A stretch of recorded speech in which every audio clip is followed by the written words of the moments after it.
Looking at the steering wheel as well as the cluster screen inside of the Genesis G70.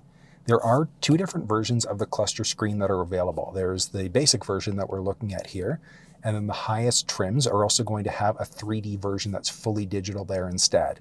If you want to see a walkthrough on that fully digital 3D version, if it's available, you'll find it down in the description of this video.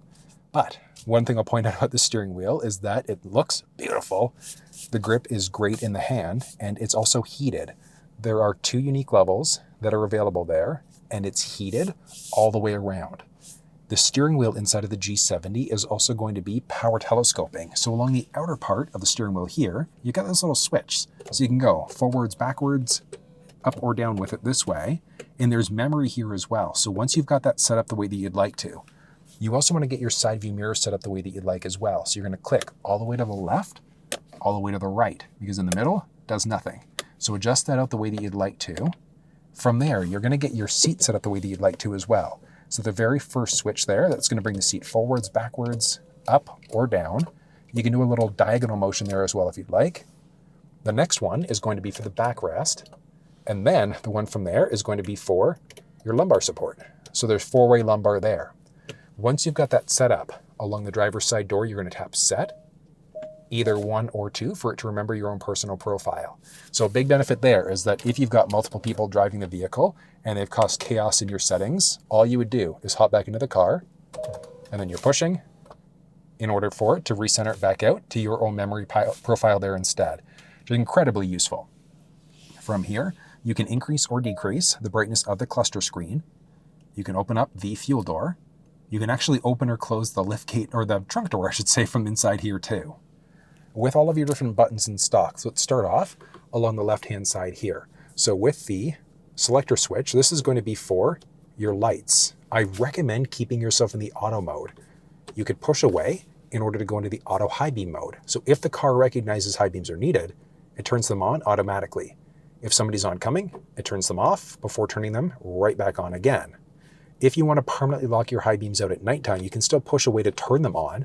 But if you go into your upper headlight mode there, push away to turn them on, pull towards you in order to turn them off. It's just that. You're probably just going to be in the auto mode though the majority of the time. There's your blind spot view monitor there as well. So it picks up the side view cameras and shoots it into the cluster screen, which does looks beautiful. Stock along this side is going to be for your wipers. So you can go, if you go 1 up, that's just going to be a quick wipe. If you go 1 down, that gets you into the auto mode. You could then use the little rocker in the middle there for how fast or slow rain's hitting the windshield. Go into some of those crazy modes there instead. And then you're just going to pull in towards you in order to get the wiper fluid going. And then that's the basics here because there's no rear wiper. The car has paddles. So you've got your plus along the right-hand side with your minus along the left. So if you needed to drop out gears in order to shoot up your RPMs to pass somebody, you can do that. If you needed to rely on engine braking, you can do that as well. If you want a deeper, better explanation of when to use these, why to use them, how to use them, etc., you'll find a full walkthrough video down in the description of this video. The G70 only has a single type of cruise control, and that's going to be the adaptive or smart cruise control system. It's used with the buttons along the outside here. So you toggle it on this way. It won't work because I'm parked. But when you're driving, you toggle it on this way. It sets you at your current speed. You at least have to be going at least 30 kilometers an hour or about 20-ish miles per hour. From there, you can increase or decrease 1 kilometer, 1 mile per hour at a time. You can push and hold up or push and hold down to increase, decrease at larger increments. You can hit the brake pedal to cancel or pause your speed. You can push the button in the middle there to cancel or pause your speed, and then push in again in order to resume your previously set speed. There's also your gap adjustment with 4 unique levels, but I want you to think of that like a 1 Mississippi, 2 Mississippi for how close or far you are away from the leading vehicle. I'm personally okay on level 1 most of the time, but you might want to be on 2, 3, or 4 depending on your own personal comfort level. Matter of preference there. And then if you go into your infotainment system, under your setup, vehicle settings, driving convenience, smart cruise control. You've got your distance indicator. So again, those 4 levels, you can control that in the infotainment system, but you can also control how fast the vehicle accelerates or how fast it reacts to a car in front of you. If you don't like the adaptive cruise system, you can't use traditional cruise. So I would recommend setting the reaction speed to slow, but otherwise I would say in the middle is generally pretty good. So it's going to accelerate a bit quicker, At any point in time, you can always hit the accelerator pedal or the brake pedal and then just resume at that point as well. But those are settings that I would personally recommend. From here, there's also this steering wheel icon in the middle. There are two icons along the very top there. So if you do a light push, that gets rid of the steering wheel. If you do a push and hold, that gets rid of the car with the lane markings. And the difference between those two systems, so the car with the lane markings, which is a long push and hold, that's the lane keep assist. So if the vehicle recognizes those lane markings, you start to veer over into another lane without signaling, it'll gently nudge you back into your lane. Versus the light tap is your lane follow assist. And the difference there is if the vehicle recognizes those lane markings, so we're on this screen here, you'll notice that these go green on highways, interstates, etc. So with those lane markings recognized, if you lose focus for a brief second, etc., even if you're focused on the road, you'll notice that the car is going to shift the steering wheel around for you automatically. It is a beautiful system when it actually works, and it works incredibly well. But if you want a live demonstration seeing that cruise system, you'll find it down in the description. There's a pages button to get to a few unique pages in the cluster. You can go up and down this way as well. I'll explain that one as we dive into the cluster. On this side, you've got a voice command prompt. If you don't have a phone connected, we just do a light tap in order to get to this command list. But look at this. There are so many things you can do. You control the climate using your voice. You can control the windows using your voice, open the trunk, etc. There are so many things you can do with your voice. So what I'd recommend is when you first get your G70, go into the voice command prompt again. So you just tap, hit commands in order to get to your full command list to see what you can do, because there are a ton of things. If your phone was hooked up, so Android or iPhone devices, you can do a long push and hold in order to activate either your Siri or your Google Assistant. From there, there's a volume rocker. You can push in the middle to be able to mute out. You can answer or hang up on a phone call.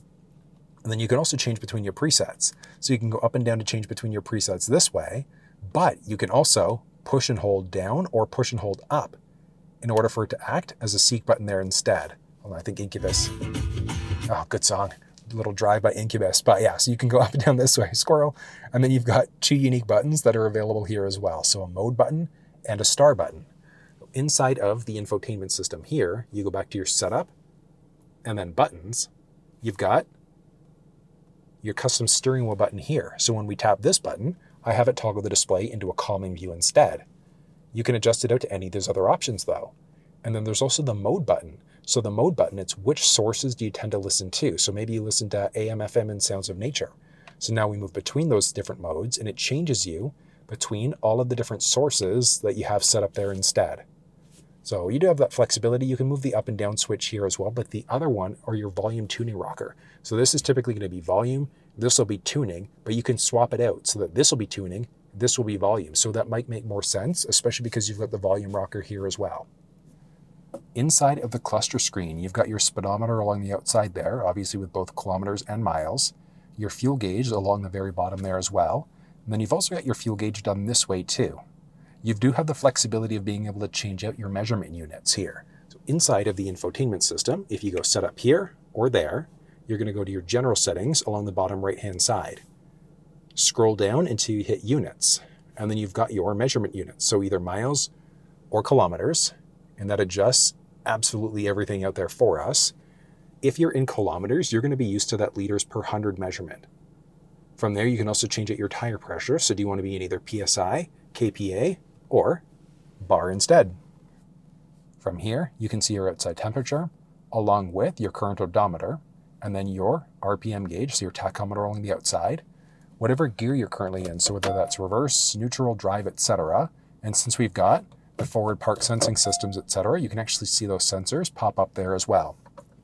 Back down to park again.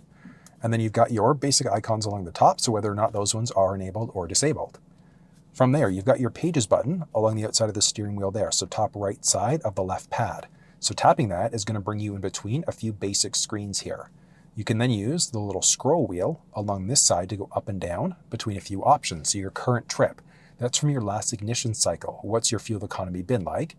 If we go down a level, you've got your since refueling, and then down one more level is since your reset. So think of your since reset as your full trip counter, versus this one is since you filled up, how far have you gotten, versus this one is your current trip. And you can see on any of these three main pages, you've got OK to reset. So if you take your scroll wheel that we're using to go up and down, if you push and hold it, that's going to recenter you back out to 0 on any of those pages. You can see your digital speed this way. There's also your tire pressure, so you have to be driving in order to see that tire pressure show up. You can see the engine temperature, and then also what axle is getting which amount of power, which looks really cool if you go to launch yourself. So you can actually see which axle gets power there as you drive.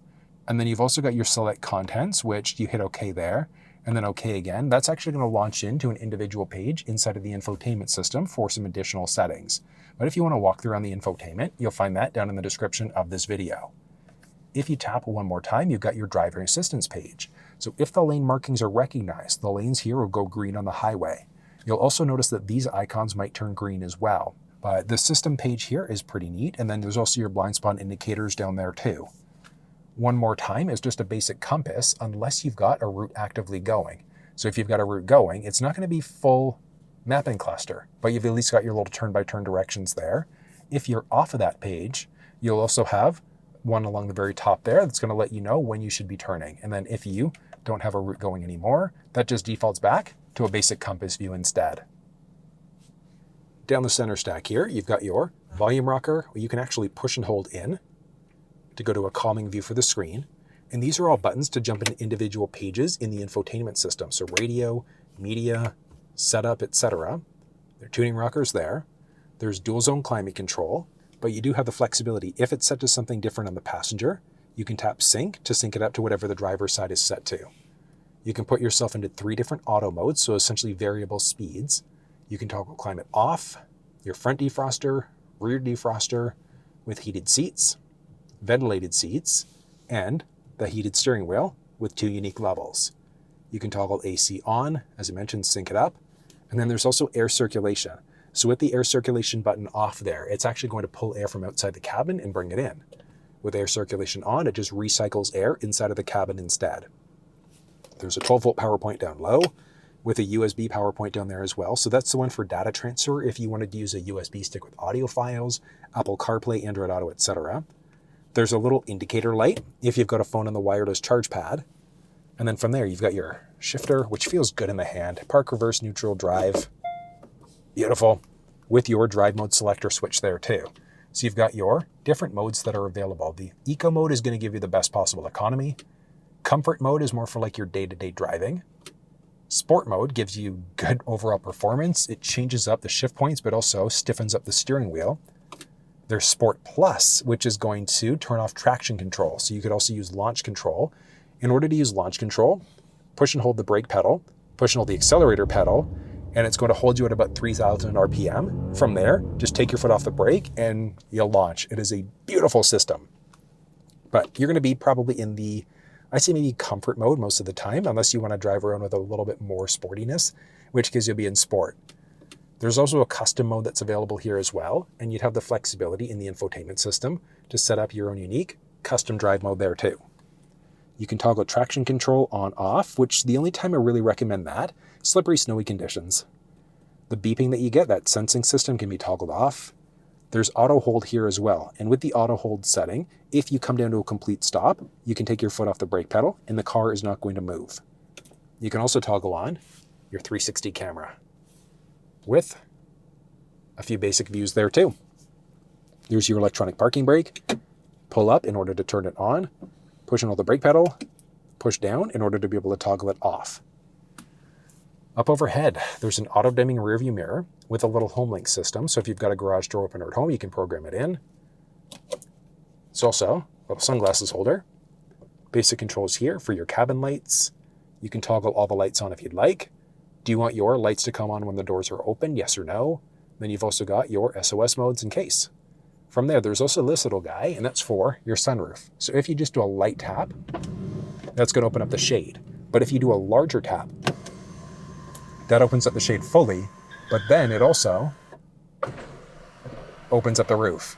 And then you can stop it, and then you can also do a hard push the opposite way to close everything as well.